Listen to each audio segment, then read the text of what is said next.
Hola chicos, the unit that we are currently studying, Unit 4, has two big pieces. The first piece was Islam, in which we studied not only the history of that religion, but how the study of that history helps to dispel some modern day's misperceptions of that religion. And the second piece of this unit is something that also suffers from a lot of modern day misperceptions.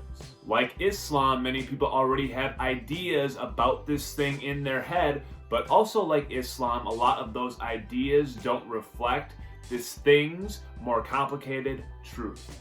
And that thing that we're going to be studying next in Unit 4 of our World History class is the continent of Africa. When I'm not stuck at home in quarantine, I often like to start off this lesson with a word association, in which I show students a picture of the continent of Africa and ask them to write down any words or ideas that come to their minds when they think about this continent. Let's simulate this now, shall we? I will give you 10 seconds, and in that 10 seconds, I want you to think of what you think of when you think of the continent of Africa. Go.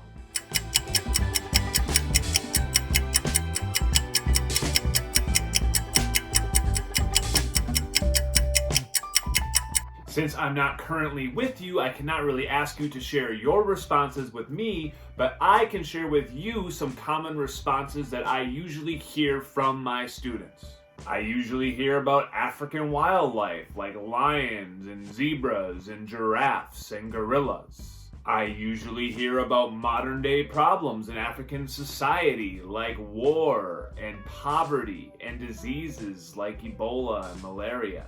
I usually hear about the connections between the history of Africa and race-based slavery, a history that includes some of the most shameful chapters of the history of the country that we live in today, the United States of America. And I usually hear a lot of other things too, but part of the point of this activity is not just the ideas on the lists that we generate, it's how easily we are able to generate that list. To see the point I'm trying to make, imagine this. Imagine that rather than asking you to complete a word association about the continent of Africa, that I had asked you instead to complete the same kind of word association about the continent of North America. My assumption is that some of you might find this to be a more difficult task. But why? I know that for me personally, North America is a more difficult continent for me to generalize about. Like, how am I supposed to come up with a list of words and ideas that reflects Canada, the United States, Mexico, and all of those Central Americans and Caribbean nations? Those places are like really different from one another. Like, even within the United States itself, how am I supposed to come up with a list of words that reflect both New York City and rural Mississippi, both Phoenix, Arizona, and Forest Lake, Minnesota? Perhaps because I live in North America, I recognize North American diversity, making it harder for me to come up with a list of general words or ideas that reflect the entire continent. But then why can I do it for Africa? Why is it so easy for me to generalize about a continent that has 55 different countries, more than twice the amount of countries in North America? Why is it so easy for me to generalize about a continent that is over 5,000 miles long and 4,500 miles wide?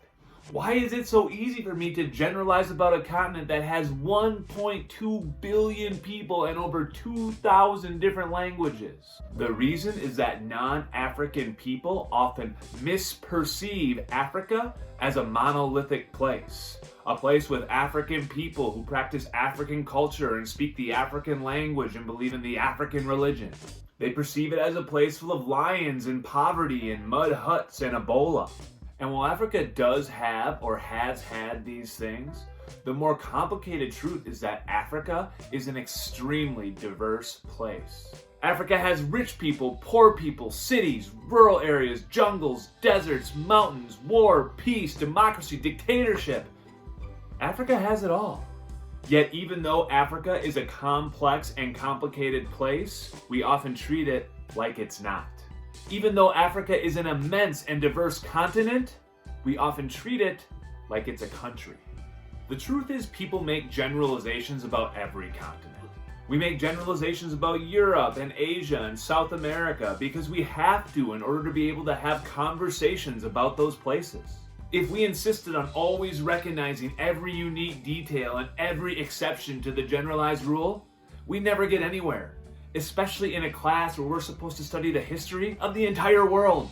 But I think perhaps the important distinction between the generalizations we often make about other places and the generalizations we often make about Africa is with Africa, we sometimes don't realize that we're generalizing.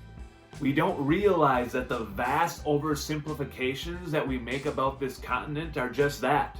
Vast oversimplifications that don't reflect the diversity and complexity of this place. And that's why we are once again going to use the study of history to attempt to complicate some of these generalizations and dispel some of the misperceptions that they help to create.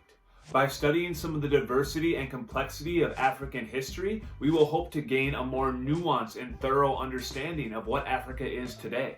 And once again, while it is not possible to ever understand a phenomenon as big as Africa completely, we can always understand it more completely. And that's what we'll seek to do in the days ahead. Thanks for watching.